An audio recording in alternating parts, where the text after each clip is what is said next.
ನಮಸ್ತೆ ಸ್ನೇಹಿತರೆ, ಇವತ್ತಿನ ವಿಡಿಯೋದಲ್ಲಿ ಹೀರೆಕಾಯಿ ಹಾಗೆಯೇ ಹೆಸರು ಕಾಳನ್ನ ಮೊಳಕೆ ಕಟ್ಟಿದ ಹೆಸರು ಕಾಳನ್ನ ಬಳಸ್ಕೊಂಡು ಗ್ರೇವಿನ ಮಾಡ್ತಾಯಿದ್ದೀನಿ.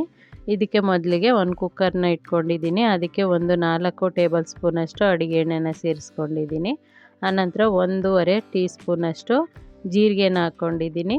ಆನಂತರ 1 ಬೆಳ್ಳುಳ್ಳಿ ಜಜ್ಜಿರೋದು ಸಿಪ್ಪೆ ತೆಗೆದು ಸೇರಿಸಿದ್ದೀನಿ.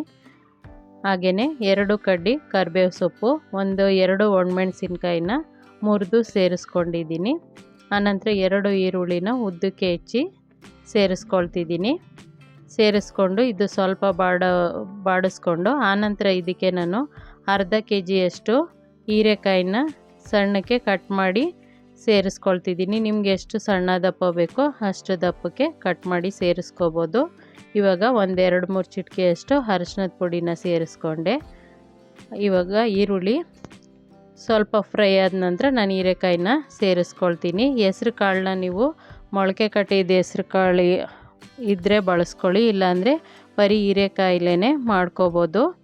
ಇವಾಗ ಹೀರೆಕಾಯಿನ ಸೇರಿಸ್ಕೊಂಡಿದ್ದೀನಿ. ಸೇರಿಸ್ಕೊಂಡು ಇದನ್ನು 1-2-3 ನಿಮಿಷ ಫ್ರೈ ಮಾಡ್ಕೊಳ್ತೀನಿ. ಫ್ರೈ ಮಾಡ್ಕೊಂಡ ನಂತರ ನಾನು ಹೆಸ್ರು ಕಾಳನ್ನ ಸೇರಿಸ್ಕೊಳ್ತೀನಿ. ಮೊಳಕೆ ಕಟ್ಟಿದ ಹೆಸ್ರು ಕಾಳು 1 ಬೌಲಷ್ಟು ನೀವಿದ್ದರೆ ಬಳಸಿ, ಇಲ್ಲ ಅಂತಂದರೆ ಬರೀ ಹೀರೆಕಾಯಿಲೇ ಮಾಡ್ಕೋಬೋದು. ಇದನ್ನು ಗಟ್ಟಿಯಾಗಿ ಮಾಡಿಕೊಂಡ್ರೆ ದೋಸೆ, ಇಡ್ಲಿಗೆ ಹಾಗೆ ಚಪಾತಿ, ಪೂರಿಗೂ ಚೆನ್ನಾಗಿರುತ್ತೆ. ಅಥವಾ ನೀವು ಸ್ವಲ್ಪ ತೆಳುವಾಗಿ ಮಾಡಿಕೊಂಡ್ರೆ ಮುದ್ದೆ ಅನ್ನಕ್ಕೂ ಚೆನ್ನಾಗಿರುತ್ತೆ. ಇವಾಗ ನೋಡಿ ಹೆಸ್ರು ಕಾಳು 1 ಬೌಲಷ್ಟಿದೆ. ಹತ್ತತ್ರ 200 ಗ್ರಾಮಷ್ಟು ಕಾಳು ಮೊಳಕೆ ಕಟ್ಟಿರೋದು. ಇದನ್ನು ಹಾಕ್ಕೊಂಡು 1-2 ನಿಮಿಷ ಹುರ್ಕೊಳ್ತೀನಿ. ಆನಂತರ ಟೊಮೊಟೊನ 3 ಟೊಮೊಟೊ ಮೀಡಿಯಮ್ ಸೈಜ್ದು ಕಟ್ ಮಾಡಿ ಸೇರಿಸ್ಕೊಂಡಿದ್ದೀನಿ. ಸೇರಿಸ್ಕೊಂಡು ಹುರ್ಕೊಳ್ತೀನಿ. ನಾನಿಲ್ಲಿ ಯಾವುದೇ ರುಬ್ಬಿದಂಥ ಪದಾರ್ಥನ ಬಳಸಿಲ್ಲ, ಪೌಡ್ರುಗಳನ್ನ ಬಳಸಿ ಮಾಡ್ತಾಯಿದ್ದೀನಿ. ನೀವು ಬೇಕಿದ್ದರೆ ಇದಕ್ಕೆ ತೆಂಗಿನಕಾಯಿನ ರುಬ್ಬಿ ತೆಂಗಿನಕಾಯಿ ಹಾಲನ್ನ ಸೇರಿಸ್ಕೋಬೋದು, ಅದನ್ನು ರುಚಿ ಚೆನ್ನಾಗಿರುತ್ತೆ. ಈ ರೀತಿ ಹುರ್ಕೊಳ್ತೀನಿ. ಇದು 1-2-3 ನಿಮಿಷ ಹುರಿದ ನಂತರ ನಾನಿಲ್ಲಿ 1 ಸ್ಪೂನಷ್ಟು ಶುಂಠಿ ಬೆಳ್ಳುಳ್ಳಿ ಪೇಸ್ಟ್ನ ಸೇರಿಸ್ಕೊಂಡಿದ್ದೀನಿ. ನೀವು ಶುಂಠಿ ಬೆಳ್ಳುಳ್ಳಿ ಪೇಸ್ಟ್ ಇಲ್ಲ ಅಂದರೆ ಬೆಳ್ಳುಳ್ಳಿ ಮತ್ತು ಶುಂಠಿನ ಚೆನ್ನಾಗಿ ಜಜ್ಜಿ ಸೇರಿಸ್ಕೋಬೋದು. ಇವಾಗ ನಾನು ಜೀರಿಗೆ ಪುಡಿನ ಸೇರಿಸ್ಕೊಂಡೆ. ಆನಂತರ 1 ಟೇಬಲ್ ಸ್ಪೂನಷ್ಟು ಗರಂ ಮಸಾಲ ಪುಡಿನ ಧನಿಯಾ ಪುಡಿನ ಸೇರಿಸ್ಕೊಂಡೆ. ಹಾಗೆ 1.5 ಸ್ಪೂನಷ್ಟು ಖಾರಕ್ಕೆ ತಕ್ಕಷ್ಟು ಹಾಕ್ಕೊಳ್ಳಿ. ಖಾರದ ಪುಡಿನ ಸೇರಿಸ್ಕೊಂಡಿದ್ದೀನಿ.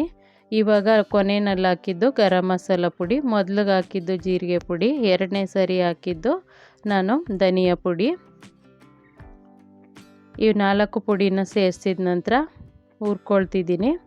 ಹುರ್ಕೊಂಡು ಇವಾಗ ನೀರನ್ನ ಹಾಕ್ಕೊಳ್ತೀನಿ. ಇದು ಸ್ವಲ್ಪ ಹುರಿದ ನಂತರ ನಾನು ನೀರನ್ನ ಸೇರಿಸ್ಕೊಳ್ತಿದ್ದೀನಿ.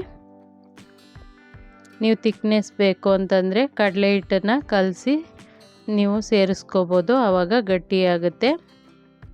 ಅಥವಾ ಟೊಮೊಟೊ ಮತ್ತು ತೆಂಗಿನಕಾಯಿನ ರುಬ್ಬಿನೂ ಹಾಕೋಬೋದು, ಆವಾಗ್ಲೂ ಗಟ್ಟಿ ಬರುತ್ತೆ. ನಾನಿಲ್ಲಿ ತರಕಾರಿ ಮತ್ತು ಕಾಳು ಹೆಚ್ಚಿಗೆ ಇರೋದ್ರಿಂದ ನಾನು ಹಾಗೇ ಮಾಡ್ಕೊಂಡಿದ್ದೀನಿ. ಕಡಲೆ ಹಿಟ್ಟನ್ನು ನಾನು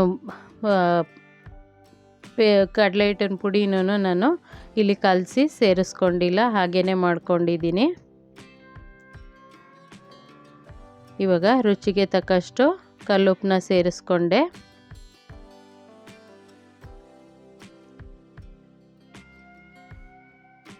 ಇದನ್ನು ಪಾತ್ರೆನಲ್ಲೂ ಮಾಡ್ಕೋಬೋದು. ನಾನು ಕುಕ್ಕರ್ನಲ್ಲಿ ಮಾಡಿಕೊಂಡು ಇವಾಗ ನೀರು ಹಾಕ್ಕೊಂಡಿದ್ನಲ್ವ, ನೀರು ಹಾಕ್ಕೊಂಡ ನಂತರ ನಾನು 1 ವಿಸಿಲು ಕೂಗಿಸ್ಕೊಳ್ತೀನಿ. ಕುಕ್ಕರ್ ಕ್ಯಾಪ್ನ ಕ್ಲೋಸ್ ಮಾಡಿ. ನೀವು ಪಾತ್ರೆಯಲ್ಲಾದ್ರೂ ಮಾಡ್ಕೋಬೋದು. ನೀರು ಹಾಕಿದ ನಂತರ 5-6 ನಿಮಿಷ ಬೇಯಿಸ್ಕೊಂಡ್ರೆ ಗ್ರೇವಿ ರೆಡಿ ಆಗುತ್ತೆ. ತುಂಬಾ ರುಚಿಕರವಾಗಿರುತ್ತೆ. ನೋಡಿ, ಈ ರೀತಿ ನೀರನ್ನ ಹಾಕಿ ಒಂದು ಸಾರಿ ಮಿಕ್ಸ್ ಮಾಡಿಬಿಟ್ಟು ಆನಂತರ ಕೊತ್ತಂಬರಿ ಸೊಪ್ಪನ್ನ ಮೇಲಿಂದ ಕಟ್ ಮಾಡಿ ಸೇರಿಸ್ಕೊಳ್ಳಿ. ಕುಕ್ಕರ್ ತಣ್ಣಗಾಗಿದ ನಂತರನೂ ಕೊತ್ತಂಬರಿ ಸೊಪ್ಪನ್ನ ಸೇರಿಸ್ಕೋಬೋದು. ಇವಾಗ ಕುದೀತಿದೆ. ಕುದಿಬೇಕಾದ್ರೆ ಒಂದು ಸಾರಿ ಮಿಕ್ಸ್ ಮಾಡಿ ಕುಕ್ಕರ್ ಕ್ಯಾಪ್ನ ಕ್ಲೋಸ್ ಮಾಡಿ ಒಂದು ವಿಸಿಲು ಕೂಗಿಸ್ಕೊಳ್ತೀನಿ. ಇಷ್ಟ ಆದರೆ ಒಂದು ವಿಸಿಲ್ ಕೂಗ್ಸಾದರೆ ಗ್ರೇವಿ ರೆಡಿಯಾಗುತ್ತೆ.